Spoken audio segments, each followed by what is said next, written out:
Hello everyone. Today let us discuss about the concept air conditioning system. So let us see what is this air conditioning system and what is the definition of air conditioning system. Then we will go for what is the working principle of that air conditioning system. So first let us begin with the basics of this. Yes, we human beings require or we want that comfort wherever we go, even in our working place or even in our home. Just we want comfort actually, and for that for example, in that summer season, we want that room temperature to be less than that of atmospheric temperature, and even in that winter season, we want that room temperature to be more than that of atmospheric temperature. So actually, we want comfort all the time. So for that, if you ask someone regarding what is that air conditioning, what is the definition of air conditioning, they will simply tell like it is a device or it is a system used to reduce the temperature of air. So if you tell that definition, it we cannot accept the definition. It's a wrong definition actually. So that air conditioning system is not just for reducing the temperature of the air. As we discussed that one example just previously, like in summer season, the room temperature has to be reduced. In winter season, the temperature room temperature has to be increased. So we cannot tell that air conditioning as it's a device used to reduce the temperature of air. So we are doing both the things here. Along with that, we will do few more things like we will control the humidity of the air. Humidity is the presence of or amount of water vapor present in the air, or you can say it as amount of moisture content present in the air. So that also have to be controlled, as well as purity of the air also to be controlled, because we want that purified air to breathe actually. So for that, purity of that air will also be controlled. So for we will do many operation with the help of that air conditioning system. So for that, you cannot tell the definition of air conditioning as it is a system used to reduce the temperature of air. That is a wrong definition. So for that, remember, air conditioning system or air conditioning is a process in which temperature, humidity, purity and motion of the air will be controlled within a enclosed space. So that is the actual definition of air conditioning system. So even you can tell this definition in one more way. It is a process of controlling the temperature, humidity, purity and motion of an air in a enclosed space. So that is the actual definition of air conditioning system. So it contains both. It contains like controlling the temperature. That means sometimes will increase the temperature, sometimes will decrease the temperature, and humidity of that air. So humidity is again I'm telling you it's a moisture content present in the air. In some regions that moisture content in the air will be very high there, so that has to be controlled. And in some region that moisture content in the air will be very less. That is based on atmospheric conditions actually. The humidity should also be controlled, and purity of the air again should also be controlled. So and then and lastly, that motion of the air in an enclosed space can also be controlled by this air conditioning system. So the definition is very simple. Remember that it's a process of controlling the temperature, humidity, purity and motion of the air in an enclosed space. That is called as air conditioning. And please tell this complete definition of air conditioning. So next let us see how that air conditioning system will be. Here there is a simple window air conditioner. So you can see there it is mounted on a wall actually. This is that wall, partition wall. So this is that inside of that room and this is that outside of that room actually. So we have this on the inside of that room, we have this evaporator coils as well as that expansion device or expansion valve. And here in this case on the outside of that room, we have this condenser as well as this compressor parts. And one more thing is, in this case of air conditioning system, we can see a fan. This, or you can see a motor which is used to run the two fans actually. One is towards this evaporator and one more fans towards this condenser. So actually this is a common motor for both the fans. Yes, this is a simple air conditioning system. Next let us go for that room air conditioner. There you will clearly see this working principle of that air conditioning system. So here we have that room air conditioner. You can see there, this is that wall, partition wall, and this is that inside of that room, and this is that outside of the room. As I said, we have most important component of this room air conditioner is that again this evaporator coils. They have clearly mentioned here. This is the evaporator coil, and we have a filter. adjacent to this evaporator tubings actually. So next we have again after that you can see there we have that compressor here. So next this is that main part, next part of that air conditioning system, that is that compressor. Next after that compressor will be having this condenser part here. Yes, you can see that this is what that condenser complete tubing. Again this is that condenser. Next for that expansion device they have given the capillary tube here. This is that capillary tube which is connected from this condenser to this evaporator. So they have mentioned here clearly, liquid refrigerant expands while passing through the capillary tube. Yes, for that expansion device they made use of this capillary tube. Yes, they have clearly given the name here. This is capillary tube. And as I said, there will be a common motor. You can see here, this is the common motor which has two fans, one on this side. This fan will be just, you can see there, for this evaporator, and here we have one more fan here. This is just for this condenser part. So this is a common motor, and this is for one fan for evaporator and one fan for this like condenser. So yes, even they have clearly mentioned in the diagram, this is that evaporator fan and this is what, this is condenser fan. And you can see there, this is that air from that enclosed space will be taken through that filter, and any dust particles and all will be removed in that filter itself. Then it will move through this evaporator tubings. These evaporator, in the evaporator tubings, as we all know that actually in this is a closed circuit in which we will fill that refrigerant. So that refrigerant will be continuously passing through these evaporator tubings. So when that air when it is entering, or when it comes over these evaporator tubings, that refrigerant which is in that evaporator tubes will absorb that heat from that air which moves over these tubes actually. So that heat will be absorbed by this refrigerant, and the refrigerant gets vaporized. So thereby which that air which moves over these evaporator tubes will lose its temperature or heat, and thereby which the temperature, the air which moves over these evaporator tubes will loses the heat to that refrigerant which is moving in these tubes actually, and thereby which that temperature of the air decreases, and again will passes and will again flow back to this enclosed space here.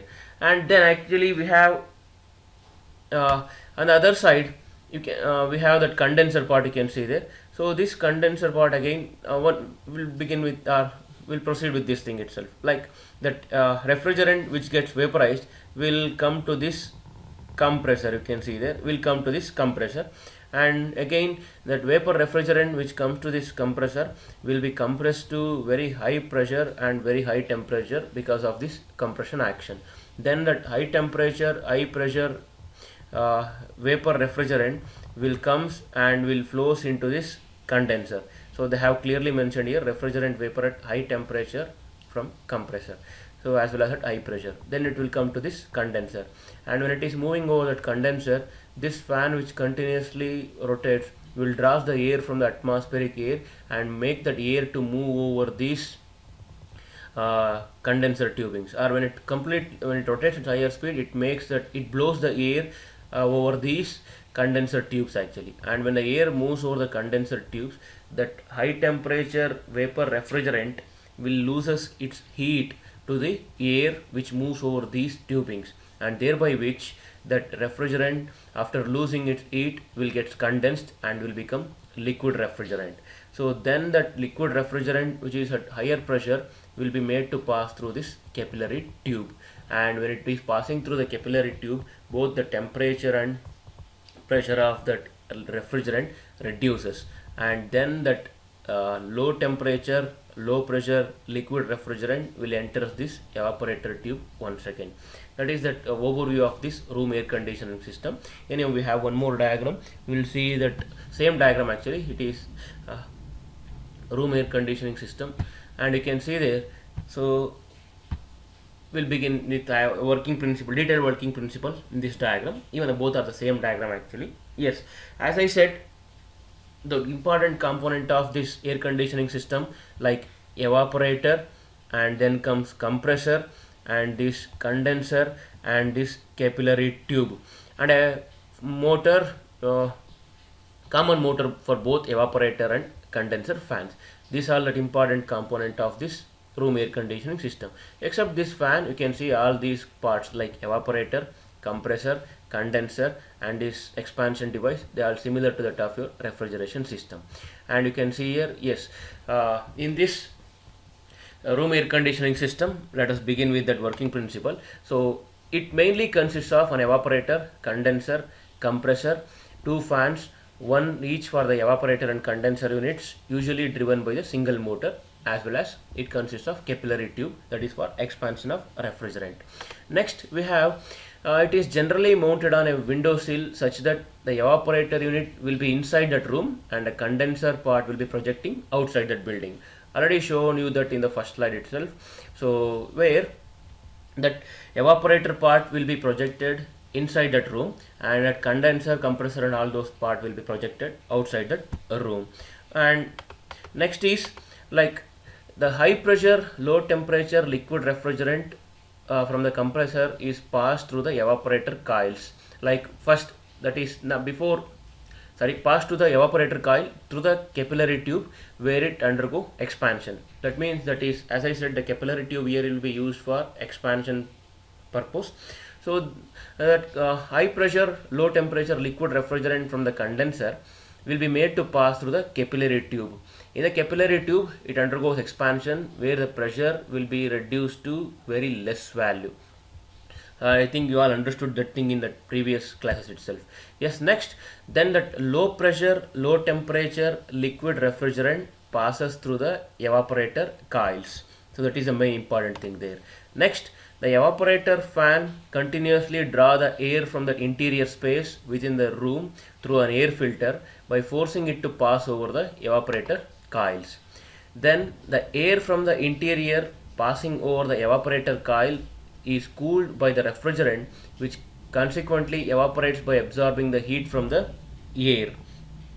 So that means here actually that low pressure low temperature liquid refrigerant passes through the evaporator coils, so that evaporator fan continuously draws the air from that interior space within that room through the air filter, and as it draws the air from that interior space, that air will move over that evaporator tubings in which there will be a refrigerant, and that refrigerant will absorb the heat from that air and will get vaporized. So next is that high temperature evaporated refrigerant from that evaporator is drawn by the suction of the compressor and will be compressed to very high temperature and pressure, and then it delivers it to condenser. Then the high pressure high temperature refrigerant vapor now flows through the condenser coils, and again when it is passing through the condenser coils, there will be a condenser fan which draws the atmospheric air from the exposed side portion of the air conditioner, which is projecting outside the building into the space behind it and discharges to pass through the center section of the condenser unit over the condenser coil. That means here the condenser fan will continuously draw the atmospheric air from the atmosphere and make that atmospheric air to pass over the condenser tubes, and as atmospheric air passes over that condenser tubes, that vapor refrigerant, high temperature vapor refrigerant will loses its heat to that atmospheric air, and as soon as that high temperature vapor refrigerant loses its heat to that atmospheric air, it undergoes condensation. That means vapor refrigerant will get converted into liquid refrigerant. Then that high pressure high temperature refrigerant vapor passing inside the condenser coil is condensed by giving off heat to the atmospheric air. That is what that when that atmospheric air blows over that condenser tubes, it loses its heat. That is, the vapor refrigerant loses its heat to that atmospheric air, thereby which it undergoes condensation. Next, that cooled high pressure liquid refrigerant from the condenser passes through the capillary tube where it undergoes expansion and is again recirculated to repeat the cycle continuously. Yes, this is regarding that working principle of air conditioning system. I will tell you once again in brief again how that air conditioning system will work. So this is the diagram you need to write for this room air conditioning system. Next, write which are the important components of this air conditioning system.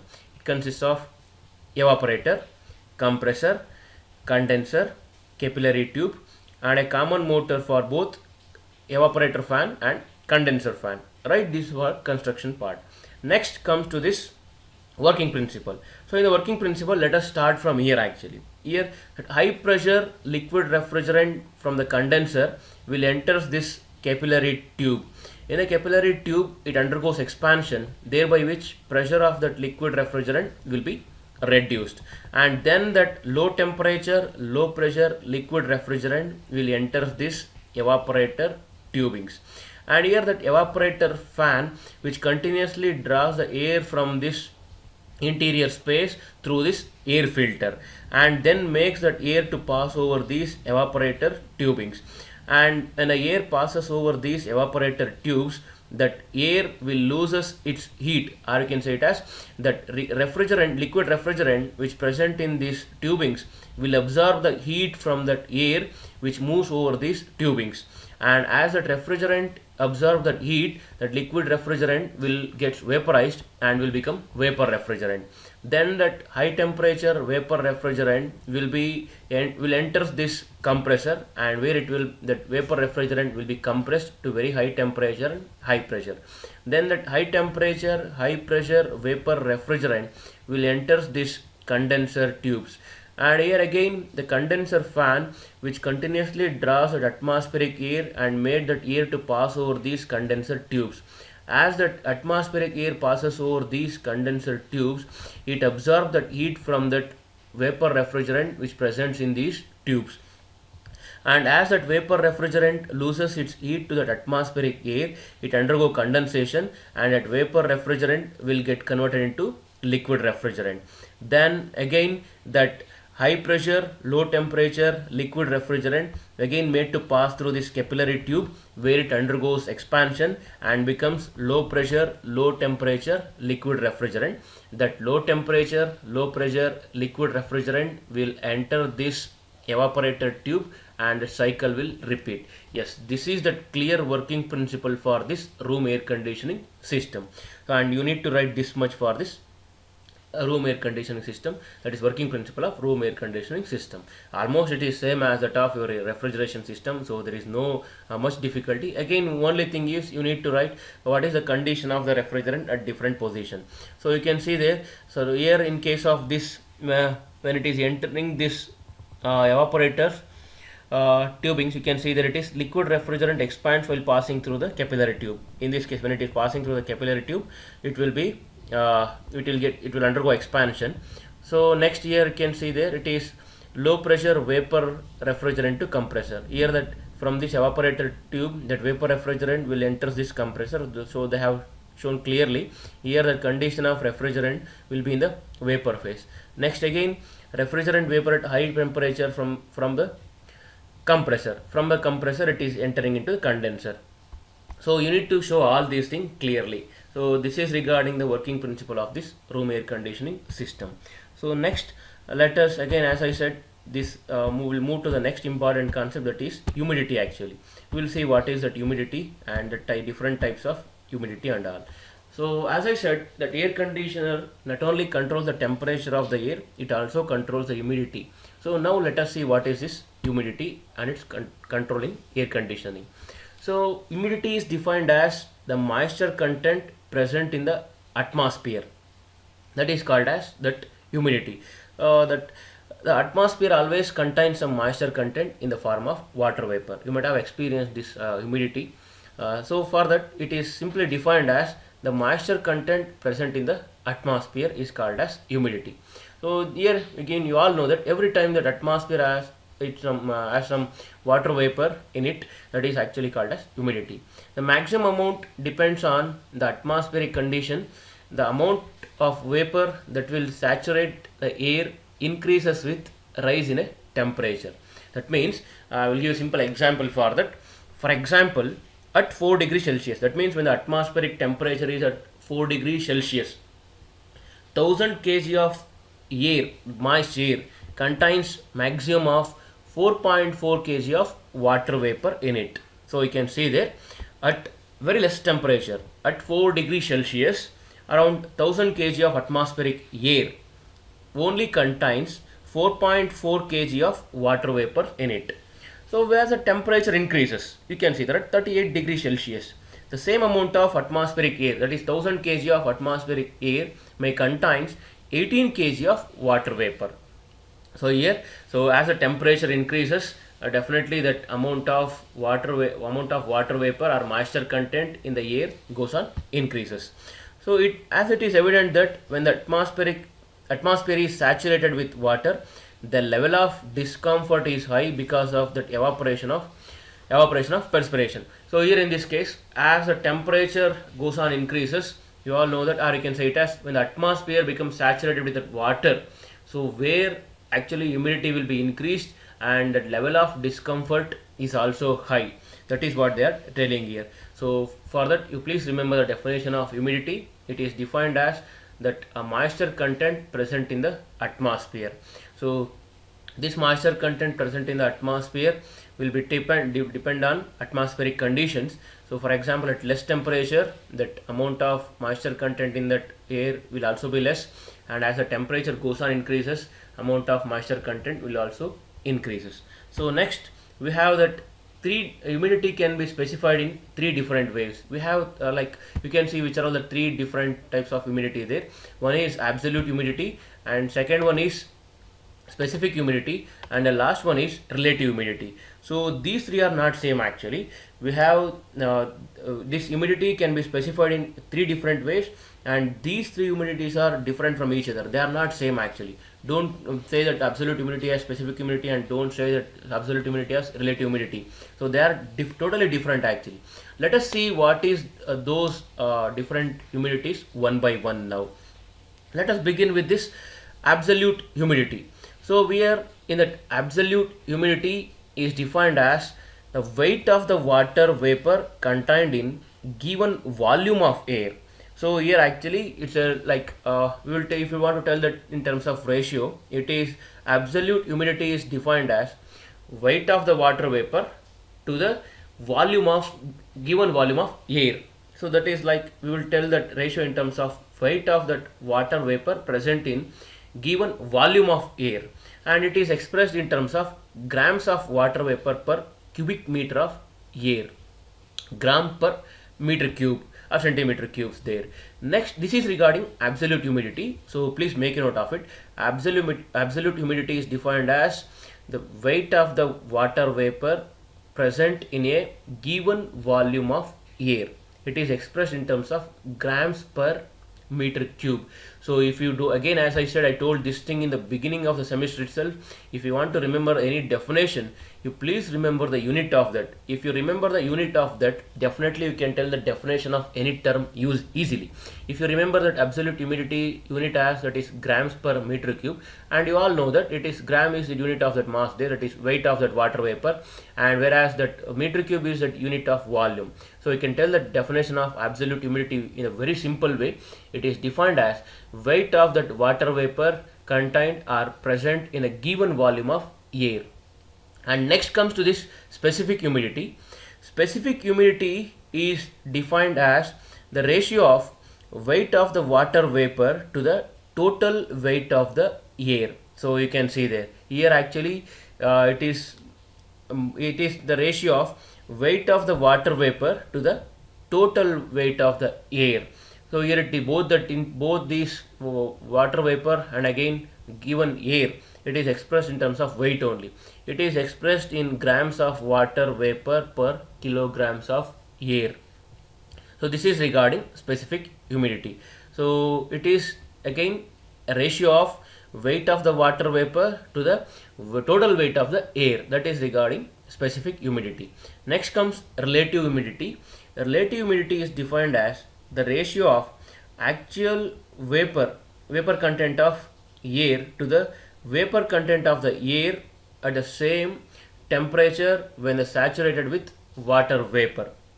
That means here in the relative humidity is, first we will take certain quantity of atmospheric air and we will check what is the actual vapor content or moisture content in that atmospheric air what we have considered, and then now let us take that atmospheric air saturated with water vapor. So then now at that condition we will check what is that what is the quantity of moisture content in that considered atmospheric air when that atmospheric air is saturated with water.